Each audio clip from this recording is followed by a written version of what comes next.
ইচ্ছা করে ওই ভিক্ষুককে আলীর বাড়িতে পাঠিয়েছি। ভিক্ষুক হযরত আলী রাদিয়াল্লাহু তাআলা আনহুর বাড়িতে পৌঁছে হযরত আলী রাদিয়াল্লাহু তাআলা আনহুকে বললেন, আমি প্রচন্ড অসহায় এবং দরিদ্র। বাড়িতে আমার ছোট ছোট ছেলে মেয়ে রয়েছে, তারা অনাহারে রয়েছে।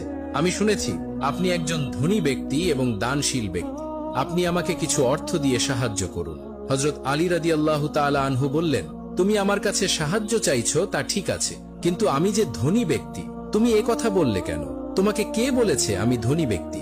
ফকির তখন হযরত আলী রাদিয়াল্লাহু তাআলা আনহুকে আবু জেহেলের বাড়ি দেখিয়ে দিয়ে বলল, ওই বাড়ির মালিক আমাকে বলেছে আপনি অনেক ধনী ব্যক্তি এবং দানশীল ব্যক্তি, আর ওই বাড়ির মালিক আমাকে আপনার কাছে পাঠিয়েছে ভিক্ষা চাওয়ার জন্য।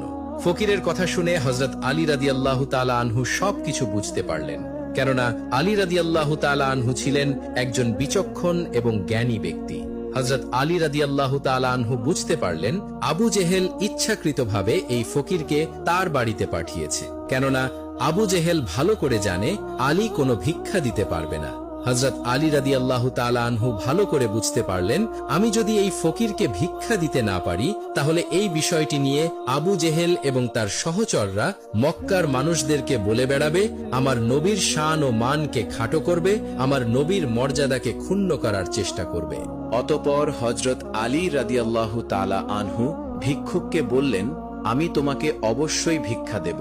এই বলে হযরত আলী রাদিয়াল্লাহু তাআলা আনহু এক মুষ্টি বালি হাতে নিলেন।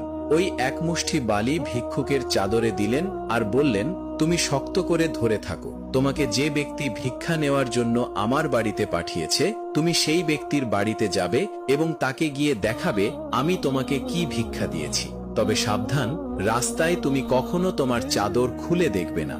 ভিক্ষুক চাদরটি শক্ত করে ধরে হযরত আলী রাদিয়াল্লাহু তাআলা আনহুর কাছ থেকে বিদায় নিয়ে আবু জেহেলের বাড়ির দিকে যাচ্ছিলেন।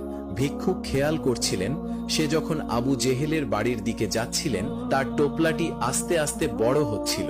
ভিক্ষুক যখন আবু জেহেলের বাড়িতে পৌঁছালো, আবু জেহেল ভিক্ষুককে দেখা মাত্র বলল, কি আলী তোমাকে কি ভিক্ষা দিয়েছে দেখি। ভিক্ষুক বলল, হ্যাঁ, সে আমাকে অবশ্যই ভিক্ষা দিয়েছে এবং সেগুলো আমি আমার চাদরের ভিতরে এই টোপলার মধ্যে রেখেছি। আবু জেহেল তখন ওই ভিক্ষুককে বলল, সে তোমাকে ভিক্ষা দিয়েছে? আলী কি করে তোমাকে ভিক্ষা দিতে পারে? সে তো একজন অসহায় ব্যক্তি।